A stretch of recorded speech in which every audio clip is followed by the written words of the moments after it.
చాలామంది కొత్త విషయాలు చేయడానికి భయపడుతూ ఉంటారు. కొత్త వ్యక్తులతో మాట్లాడడానికి భయపడుతూ ఉంటారు. కొత్త స్థలాలకు వెళ్ళడానికి భయపడతారు. ఇంటర్వ్యూస్ చేయడానికి భయపడతారు. ఎగ్జామ్స్ రాయడానికి భయపడతారు.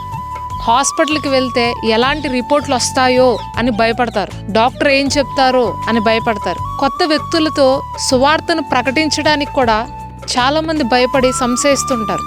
నేను క్రైస్తవుడను, నేను క్రైస్తవురాలను అని చెప్పటానికి కూడా చాలామంది సిగ్గుపడతారు.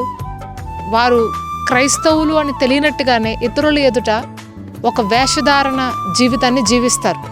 దీనంతటికీ కారణము మీలో ఉన్నటువంటి క్రీస్తుని మీరు ఇంకా గుర్తించలేదు అని అర్థమండి.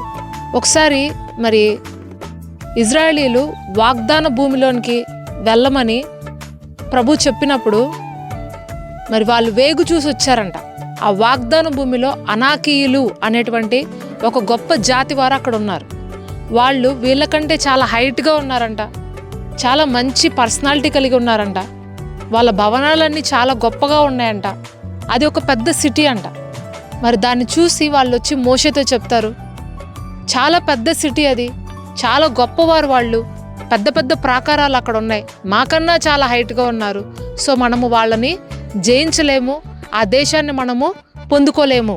అక్కడ మరి ప్రభువు వాళ్ళతో ఒక మాట చెప్తారు, మీరు నడిచి వచ్చిన మార్గం అంతటిలో ఒక మనుష్యుడిని ఎత్తుకొని వచ్చినట్లు నేను మిమ్మల్ని తీసుకొచ్చాను అని మీరు ఎరుగరా. విచిత్రం ఏంటంటే మీరు అనేక సార్లు ఎగ్జామ్స్ రాశారు, మీరు అనేక సార్లు హాస్పిటల్కి వెళ్ళారు, మీరు అనేక సార్లు ఇంటర్వ్యూస్కి వెళ్ళారు, కొత్త వ్యక్తులతో మాట్లాడారు, ఎన్నో చేశారు. కానీ ఆ పరిస్థితులన్నింటిలో ప్రభువు మీకు తోడుగా ఉండి అవన్నీ జయించడానికి మీకు శక్తినిచ్చారు. కానీ మరలా ఆ ఒక్క కార్యమును ఇంకొకసారి ప్రయత్నిస్తున్నప్పుడు మీరు భయపడుతూ ఉన్నారు. ఇజ్రాయేలీలు కూడా అదే చేశారు. ఎర్ర సముద్రాన్ని పాయలు చేసుకుని వచ్చారు, బండలో నుండి నీళ్లు చూశారు, మన్నా కురవడం చూశారు. ఇన్ని చూసినా సరే మళ్ళీ వాగ్దాన భూమిలోకి వెళ్ళడానికి భయపడ్డారు. ఈరోజు మీ పరిస్థితి కూడా ఇలాగే ఉందేమో. ఎర్ర సముద్రాన్ని పాయలు చేసిన దేవుడు మీకు తోడుగా ఉన్నాడు.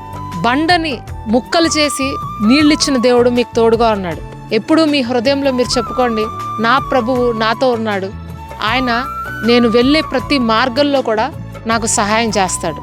ఏదైనా కార్యము కొత్తగా ప్రారంభిస్తుంటే ఈ మాట చెప్పుకోండి, ఇంతవరకు దేవుడు నాకు సహాయం చేశాడు, ఇక ముందు కూడా నాకు సహాయం చేస్తాడు అని. హల్లెలూయా. ప్రభు మీకు తోడే ఉండి మీ ప్రతి కార్యములలో మిమ్మల్ని జయశీలులుగా చేయనుగాక. ఆమేన్.